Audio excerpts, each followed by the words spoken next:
नाज़रीन नऊं देर हुए जो मेहरान टीवी पारां ऐलानियल 7 डिसंबर ते सकाफती ॾियारे जे हवाले सां मच कचहरी कोर्ट ठाही वई। उन हवाले सां रिपोर्ट करे रहियो आहे मेहरान टीवी जो रिपोर्टर अख्तर अबड़ो। मेहरान टीवी धरती धड़नि खे जाॻाए छॾियो, शहरनि ॻोठनि ताईं पढ़ो लिखो नशो छॾियो, सन संवारियो, स्लोगन जी वाखाण हली रही आहे।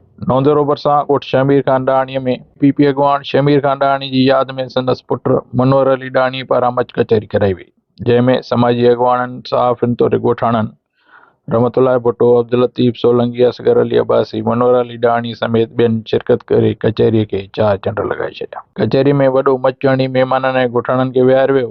उन मौक़े ते शमीर खान ॾाणी जी ख़िदमतुनि खे साराहियो वियो। जॾहिं त 7 डिसंबर मेहरान टीवीअ सां मल्हाइण जो वचन करे पढ़ो लिखो नशो छॾियो सन संवारियो नारे खे खिराज पेश कंदे तइलीम जी अहमियत खे उजागर करे मंशा जी रोकथाम लाइ अॻापियल खातनि खे अॻिते अची ख़तमु कराइण जो मुतालबो कयो वियो। कचहरीअ में आयलनि जो चवणु हो त तइलीम जी बहितरीअ लाइ सरकार हेठीं सतह ताईं लाइब्रेरियूं ठाहे हुन में चटाभेटीअ जा किताब फ़राहम करे त जीअं नौजवान अॻिते वधी सघनि ऐं मंशात खे बॉर्डर ते रोके उन जो ख़ात्मो आहे। स्लोगन खणी आई आहे मेहरान टीवी। पहिरियां त उनखे जज़्ब हुजां त हीउ स्लोगन हिन एतिरो आम कयो आहे ऐं हिन ते सिंधी क़ौम हिकदमि बीहंदी। तालीम त अॼुकल्ह हर माण्हूअ जो हिकिड़ो माना एम मक़सदु बणिजी वियो आहे। रही ॻाल्हि मंशात जे हवाले सां त मंशात जी रोकथाम मुमकिन आहे ऐं उहा मुआशिरे मां ई थी सघे थी। फौरी तौर ते इंतिज़ामी जेके इदारा आहिनि, बिलख़ुसूस पुलिस, ॿिया इन्वेस्टिगेशन इदारा जेके आहिनि त उहे कंट्रोल कनि उन ते त मंशा जो ख़ात्मो अची वेंदो। सिंध जी तालीम खे हथ सां तबाह कयो वियो आहे। उन ते ख़र्च बि थिए पियो, पर उन ते एतिरो ध्यानु जेको आहे उहो कोन पियो ॾिनो वञे जेतिरो ॾिनो वञे।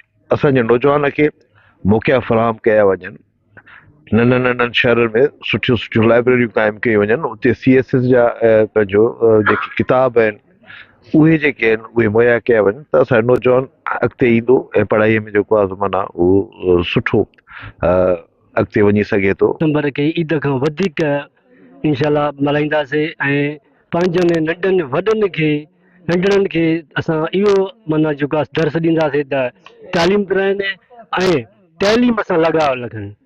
तालीम पिराईंदा अॻिते न ईंदा।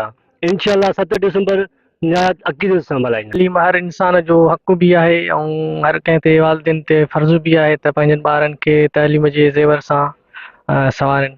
बाक़ी आहे त मंशियात सिर्फ़ु हिकु इंसान जो क़त्लु न आहे, पूरे मुआशिरे जो क़त्लु आहे। करे मेहरान टीवी जो हिकिड़ो सुठो पैगाम बि आहे त तइलीम पिरायो ऐं मंशियात खां पाण खे पासो रखो। मेहरान टीवीअ खे जस हुजे, हे ओताकूं असांजूं दर्सगाहूं आहिनि। हिन ओताकनि ते तहज़ीब, इज़त, उथणु वेहणु हिन ई दर्सगाह में सिखबो आहे। हितां ॿियो को जाइ कोन्हे, होटलुनि वोटलुनि ते का बि सिखिया कोन्हे। हे दर्सगाहूं आहिनि ओताकूं में। आम त आहे लेकिन थोरो उन में ॿ टे मिस्टेक आहिनि, जेकॾहिं हुकूमत उन ते नज़रसानी करे त बहितर आहे। ऐं मंशा तव्हांजे तवसु सां असां ॻोठाणनि खे पुरज़ोर अपील कंदासीं त तइलीम पिराइनि। तइलीम इंसान जी टीं अखि आहे, तइलीम ज़ेवर आहे इंसान जी। ॾेई वॾा अनपढ़ आहियूं, असांखे का बि ॼाण कान्हे। तालीम सां वॾो माण्हू उथणु वेहणु तरीक़ेकार सिखंदो आहे ऐं उन खां सवाइ उनखे अॻिते हलण जी रस्तो मिलंदो आहे। 8 डिसंबर वारो ॾींहुं असांखे माना ईद जे ॾींहुं वांगुरु थो महसूसु थिए। असांजे लाइ ईद जो ॾींहुं आहे।